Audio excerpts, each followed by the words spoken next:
आज तक आपने बीजेपी नेताओं, आरएसएस वालों को विनायक दामोदर सावरकर, वही जिनको वीर सावरकर कहा जाता है, उनका गुणगान करते सुना होगा।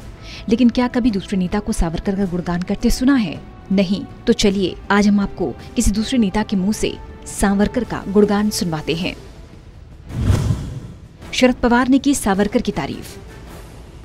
सावरकर हे विज्ञानवादी होते, ते नाही त्या गोष्टीचा पुरस्कार कधी करायचे नाही। अगदी काही वादग्रस्त त्यांची विधानं आहेत, पण त्याच्यामध्ये विज्ञानावर आधारित दृष्टिकोन होता। सुना आपने, इनको तो आप जानते ही होंगे। ये नेशनल कांग्रेस पार्टी यानी एनसीपी के अध्यक्ष शरद पवार हैं, जिन्होंने सावरकर की तारीफ की। दरअसल नासिक में अखिल भारतीय मराठी साहित्य सम्मेलन का समापन दिवस का कार्यक्रम चल रहा था, जिसमें एनसीपी प्रमुख शामिल हुए थे, जहां उन्होंने विनायक दामोदर सावरकर की जमकर तारीफ की। उन्होंने कहा कि विनायक दामोदर सावरकर हिंदू धर्म के प्रति वैज्ञानिक दृष्टिकोण रखते थे। सावरकर दलितों के लिए मंदिर प्रवेश सुधारों को बढ़ावा देने वाले शुरुआती लोगों में से एक थे।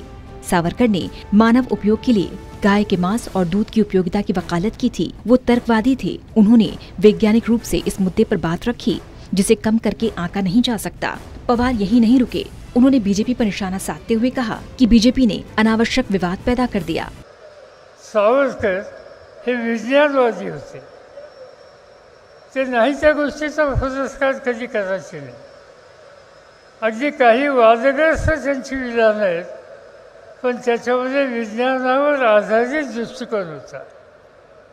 आता साधी गोष्ट आहे, स्वातंत्र्यवीरांनी सांगितलं की गाय ही उपयुक्त पशु आहे, जोपर्यंत उपयुक्तता आहे तोपर्यंत तिचा लाभ घ्या, आणि उपयुक्तता संपेल त्यावेळी तिचा दुसऱ्या पद्धतीने लाभ घ्या। हे कोणी सांगितलं? सावरकरांनी सांगितलं।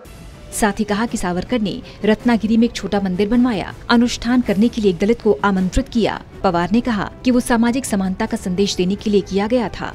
उन दिनों दलितों को मंदिरों में जाने की इजाजत नहीं थी। मंदिर का प्रभार सौंपना अकल्पनीय था।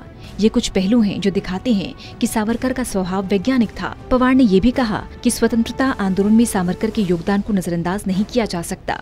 महाराष्ट्र और मराठी मानुष में हर कोई उनका सम्मान करता है। सावरकरांनी नंतरच्या काळामध्ये रत्नागिरीमध्ये जाऊन आपलं कायमचं निवासस्थान त्या ठिकाणी केलं। पूजेच्यासाठी एक लहानसं मंदिर बांधलं, आणि त्या मंदिरामध्ये पूजेच्यासाठी एका दलित व्यक्तीची नेमणूक केली। आणि त्याचं महत्त्वाचं कारण स्वातंत्र्यवीर सावरकर हे विज्ञानवादी होते, आणि त्यामुळं सावरकरांच्या नावाला विरोध असण्याचं काम नाशिककर कधी करूच शकत नाही, कुणी मराठी माणूसही करू शकत नाही, आणि त्याबद्दलची चर्चा होणं ही काही चांगली गोष्ट नव्हती। देवेंद्र फडणवीस के बयान पर टिप्पणी।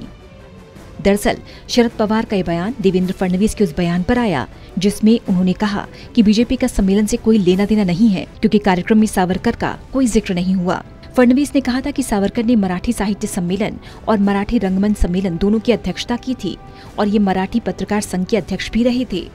ये शायद एकमात्र व्यक्ति होंगे जिन्होंने ये उपलब्धि हासिल की। फिर भी पूरे आयोजन से उनका नाम गायब है। वो हमारे लिए एक आदर्श हैं, और अगर हमारे आदर्श व्यक्तियों का सम्मान नहीं किया जाता तो हम वहाँ क्यों जाएंगे? बहरहाल अब तक जहाँ बीजेपी सरकार के गुणगान करती थी, वहाँ एनसीपी प्रमुख भी उसमें शामिल हो गए। ऐसे में अब देखना होगा महागठबंधन में सावरकर को लेकर किया गया शरद पवार का बयान कैसी भूमिका निभाता है। Special desk, total news.